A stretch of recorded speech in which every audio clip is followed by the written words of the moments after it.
This episode of the Rotary Voices podcast is brought to you by Archaeological Paths. Explore Egypt with renowned archaeologists. Visit www.archaeologicalpaths.com for more information. From Rotary Magazine, this is the Rotary Voices podcast. I'm Linda Yu. 5 years ago, legendary musician, artist, and former Talking Heads frontman David Byrne launched a nonprofit online magazine called Reasons to be Cheerful.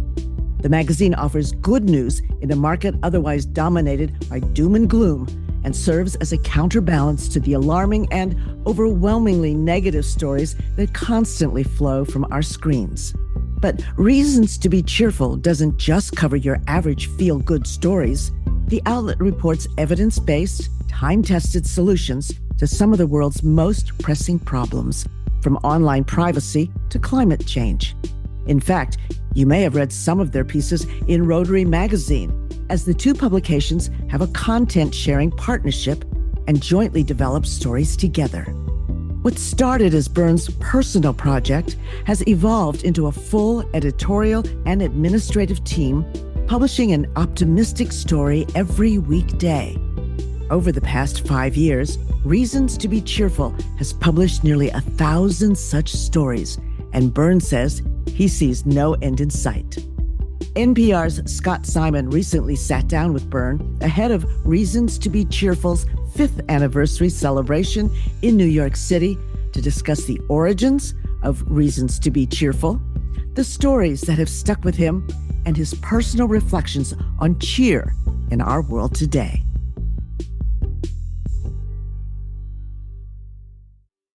Welcome to the Rotary Voices podcast. I'm Scott Simon, and we're speaking with David Byrne, musician and artist, about the 5th anniversary of his news website, Reasons to be Cheerful. David Byrne joins us now. Thanks so much for being with us. Thank you for inviting me. Thank you. We've done things with Rotary before, so it's not a new connection. No, we'll talk a bit about that. What made you start this website, Reasons to be Cheerful? Like a lot of people, I get up in the morning and read the newspapers over coffee and grapefruit, things like that, and end up getting my stomach in a knot and anxious and angry. And that lasts into my day. And I realized this is not good for me, not good for my health. And it's not solving any of the problems I'm reading about. It's just getting me worked up. So my response was, when I saw something that seemed hopeful, especially someone who had actually solved one of the problems out in the world somewhere, I just saved it into a folder. Then I started myself writing about these things, and I started doing little talks around town here and there, basically saying things are maybe not as bad as we think they are. The algorithms in our own kind of nature lead us to kind of prioritize negative things. And I thought, that doesn't mean they're not untrue, but it means we give them more weight than positive stuff. And the internet sort of preys on that. And I realized, maybe we can be a counterweight to that. And maybe we can do this as in a kind of more formal way. And so I reached out and started working with some editors and writers and web designer, all those kinds of things. We started just doing like 2 stories a week, and now we're up to 5, 1 new story every weekday. I'm surprised there's that many stories. Where do you find these stories? Is it hard? It would be for me, but all credit to the writers who are out there all over the world and the editors who encourage them to go out and find these things. What kind of stories stay with you that maybe you've seen recently? One of the most popular in recent months was about dam removal in Maine. The same thing has happened in a river that borders Oregon and California. These dams were no longer generating any electricity or power. They were built when logging was a huge industry in Maine, and they provided a little bit of mechanical power to run the mills. But those are long gone. And now they just stop the fish and they back up the water so the water becomes kind of stagnant. So little by little, these have been removed. And kind of a surprising good news is that the fish and the wildlife all start to come back. The predators that feed on the fish and all this kind of the eagles and the raccoons and the bears and everything like that, they all start to come back little by little. And so this life along a river becomes more vibrant. And from the human point of view, the river becomes a better place. And the real estate values, which plummeted when the river was stagnant, now the real estate values have gone back up, and it's a more desirable place to live by the river. So this is a story that tells people it's possible to make a difference. It is possible to make a difference. And then we go into the details of how this was done, the various legislative things, and all these kind of efforts, which might not be everyone's cup of tea, the mechanics of how change like this happens. But it's kind of important to know, this is how it happens. Yeah. It's not a magical snap of the fingers. I feel the need, as somebody who has spent a lifetime in the news business, to point out we think we're doing something helpful when we do a story in which we talk about how bad things are, because people need to know that. Of course, yes. I don't deny that a lot of those stories are true. Yes. I guess what I'm saying is the algorithms in social media and our own evolutionary bias, we pay more attention to bad news or things that might threaten us, that scare us, than we would to things that are hopeful. It's a kind of survival instinct. And I thought, okay, maybe we can redress that balance a little bit, because there are things that are people that have found solutions, and there are things that are hopeful out there, and they just don't automatically get the clicks that the bad news does. Over these past 5 years, with reasons to be cheerful, may I ask, do you still fill yourself up with news? I mean, would you know there's a terribly destructive war in the Middle East and one in Ukraine? Yes, I certainly know about the wars. I still read the papers when I get up in the morning. But now at least I have an alternative. If I need kind of some therapy, let's say, after getting myself all worked up, reading what's happened overnight, I can at least turn to some things like, oh, here's some people who've done something hopeful. At least now, if I'm having a dinner conversation with friends or something, and they start talking about a subject and how bad it is and how terrible and hopeless it seems, I go, but did you know that these people in Vienna, here's how they solved their housing problem? And not make a pompous speech, but it means I can kind of counter the kind of negative stories. Boy, I wonder if anybody ever says, don't sit next to David Byrne, and he'll just fill your ear with cheerful stuff. Exactly. No, I haven't gotten that, but maybe they do. And over the 5 years you've been doing Reasons to be Cheerful, have you ever had to scrounge, or are the stories somehow always there? Surprisingly, there are stories there, but I will admit that sometimes, as kind of founder of this thing, I push for real hard evidence that a solution is a real solution. And not a wish, or not just a good idea, or somebody trying something out. The reader needs to see that this actually has been successful and gives some measure of the success.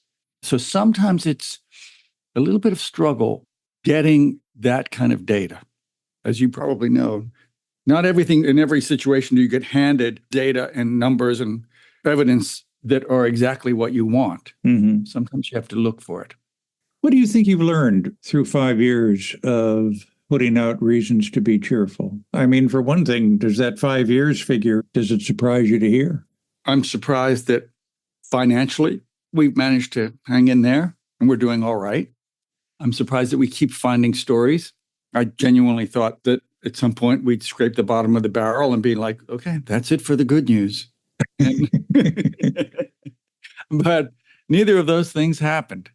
And the other things are all very kind of administrative. I learned that there's always changes and shifts in the team and the people who are working on things. And then eventually it kind of settles into something and you go, now people are doing what they like and they're doing it well. And I can kind of step back a bit because we have working with really good people. Yeah. Very nice when that happens. And working with stories that might make people cheerful, might make people take heart. And you don't have ads or paywalls, right? How do you keep we it don't. Going? Yes. No ads or paywalls. We did try ads for a little while. And of course, we carefully vetted the ads, but it really didn't do much for us. It was just that we thought, no, for the amount it came in, let's put that aside for now. We run on membership. A lot of membership is really a big thing where we ask people to pay what you wish. There's no set fee, but that helps us. And then occasional philanthropic donations. We're doing an event at Town Hall here in New York next month, and that will bring in a little bit of money. And we do talks. Like I went to Maine and did a talk at the town where these dams were removed. And it wasn't just me, it was some of the people who actually organized this. So we can bring in a little bit of money here and there. Well, let me ask you about October 8th. Can I say celebrate? Yeah, yes. The 5th anniversary of Reasons to be Cheerful. We might hear some music, right? I had the idea that rather than it being primarily an event or show that's about reasons to be cheerful, it itself should be a reason to be cheerful. It should be an example of the kind of thing we're celebrating. So it's a variety show, which those don't happen as often as they used to. So we have an all-woman brass band, an all-woman drum corps, a singer-songwriter, a woman who does hoop dancing, a ventriloquist, 2 different people we've written about, a comedian, and myself. Wow. Yes, it's a real variety show. I was about to say, I haven't seen a ventriloquist in years. She's really good. But we're hoping to do more of them, maybe in other cities. Yeah. I have to be the millionth person to ask. Any chance of a Talking Heads reunion? No, not much of a chance of that. But we do stay in touch. We've had a pretty good relationship in that way. So we keep pulling things out of the archives and re-releasing this movie in a better print and all these kinds of things that are happening. And tell us about the relationship that you have with Rotary International. Reasons to be Cheerful articles appear in their magazine, for example. I'll be honest, it surprised me a little bit. My impression was that Rotary is an institution that you're aware of in every town that you pass through when you're driving around the country. And to be honest, I didn't know that much of what Rotary does. And so it seems that some of our interests have aligned, and some of the things that we're doing and some of the things that Rotary is interested in bringing to their readers, there's a little overlap there. Yeah. And you've done stories together, right? Between Rotary and Region? Yes, we've done stories together, and we'll probably do more in the future. Can I ask you about riding your bike through New York during COVID? Yeah. This wasn't just to get to point A to point B, right? This was a journey of discovery. Yeah. During COVID, it became something very different. I'm someone who uses a bicycle as a means of commuting and getting around. It's Manhattan and New York is pretty flat, so it's pretty easy. And during COVID, I quickly discovered, here's a way where you can remain socially distanced, but still get together with some friends and explore. Mm-hmm. New York's really big. A lot of cities have a lot of sprawl, but New York is just really big.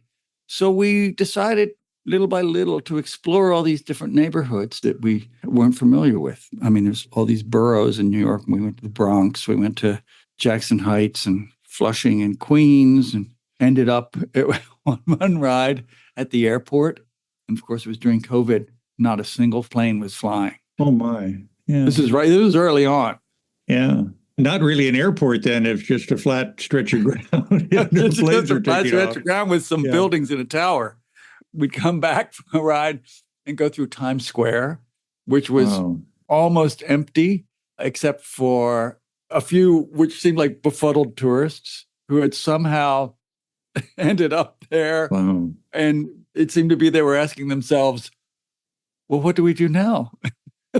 We came here and now there's no one's here. Yeah. You could hear birds. Wow. I mean, it was an eerie moment, but you could hear birds everywhere. I hope this isn't a stretch, but is that also kind of what you're doing with Reasons to be Cheerful, helping us hear the birds? Yeah, that's good. I'll take that. Yeah, they're there. They're doing their best to shout above the traffic and the ambulances and everything else. Yeah. But we often can't hear them. But if you can clear a little space, they're there. The secrets of ancient Egypt have remained hidden for a millennia until now. The world's most famous archaeologist, Dr. Zahi Hawass, will reveal the greatest mysteries of the ancient world and present groundbreaking new discoveries for the very first time. This summer, join Dr. Hawass on his largest lecture tour ever, coming to 33 cities across the United States and Canada from May through August. Be there to witness history, live on stage. Register now at zahilectures.com. Are you concerned about loneliness taking us over these days? Personally, not so much for myself. Yeah. I have friends. I see friends socially. I see people socially all the time. And I'm also a person who doesn't mind being alone at times. A lot of my work entails me being alone. But I also feel that a lot of recent, say, technological developments have increasingly been isolating us. You see people walking down the street just looking at their phones, and that's how they connect with other people. Now, it's nice to connect with other people, but to my way of thinking, that's not really a connection. You miss a lot of what a human interaction is when you just do it over social media or phone or whatever it might be. And increasingly, we can relate to other people and do our shopping and do this and that without ever coming into contact with another person. Granted, having a little, interaction with a salesperson is not maybe the biggest thing in the world, but it is a human being. And there's a certain thing that happens when you're dealing with a human being, and I do worry about those things being gradually taken away from us. Yeah. We have a daughter who works in the deli business, and there's a popular place across the street where you order on touchscreen. Oh, yeah. They've replaced the ordering from a person with you come in and you deal with the screens and then just grab your bag. And she's so charming and funny when people order. I mean, and no extra charge. Exactly. And that brightens up someone's day. Yeah. A little tiny interaction like that can really lift someone's spirits. Yeah. And the screen is not going to do that. Yeah. Screen, I believe, also, from what I've read, directs you, kind of subtly encourages you to add something to your order that's at the higher price point, too. But that's another I can't thing. imagine that companies would do that. Look, a lot of media companies and platforms are getting out of the paper and ink business, but Reasons to Be Cheerful is starting an actual magazine with pages, right? I don't know if we're going to make it a regular thing or not, or maybe we will. For us, it's just a way of kind of putting what we do out there in another medium. Sometimes people like to have a physical thing to look at. And yeah. Well, I mean, why are you doing that when so much of the media that's the last thing they want to do at this point? Well, I think we're doing this limited magazine to see if we can capture the feeling of what we do in another format. If we can translate it into the layout and design and images and tactile feel that you have when you hold a magazine. I don't know if it'll be successful or not, but we'll find out. If somebody has an idea they think qualifies, how do they go about submitting it? We have a contact email on the website, and I guess we'd ask that, be sure that you have backup evidence that whatever your story is, that there's real evidence that it's been successful. People love to talk about, did you hear what they're trying to do with this? Or what somebody has an idea about hydrogen power or whatever it might be. We go, yes, but it hasn't quite been proven to succeed yet. So I would say before we kind of dive into it, double check that there's proof that it was successful. Yeah. I'm always saying at our editorial meetings, we don't want to do a story about a program that's just beginning. We want to do one about that program when it's been in operation for a year. Exactly. And it's tempting to write about something exciting that's just beginning, but it could fail. And then where are you? Yeah. Well, I guess you learned something from that, too. Mm-hmm. I ask this question of the artist in you. What kind of encouragement, cheer, do we need to keep going to avoid being overwhelmed by all of the discouraging circumstances that we know about and hear about in this world? Wow, what do we need? I would say getting together with friends and colleagues and whatever little groups might do. I joined a book club recently. It's always great to get together and talk about them. Those are not that hard to do. Little projects or gardens or book clubs or sports things or whatever. I think that getting together is really kind of a healthy thing that makes people feel better. Well, David Byrne, thanks so much for joining us here on the Rotary Voices podcast. Thanks so much. Thank you. Thank you. Good to work with you all. This episode of the Rotary Voices podcast was produced by J.P. Swenson and edited by Wen Huang. Production by Joe Dassault and Yusu Kim. I'm Linda Yu. If you enjoyed the show, please rate us 5 stars on Apple Podcasts and Spotify and share it with your friends. The Rotary Voices podcast is produced by Rotary Magazine, the official monthly publication of Rotary International. Thanks for listening.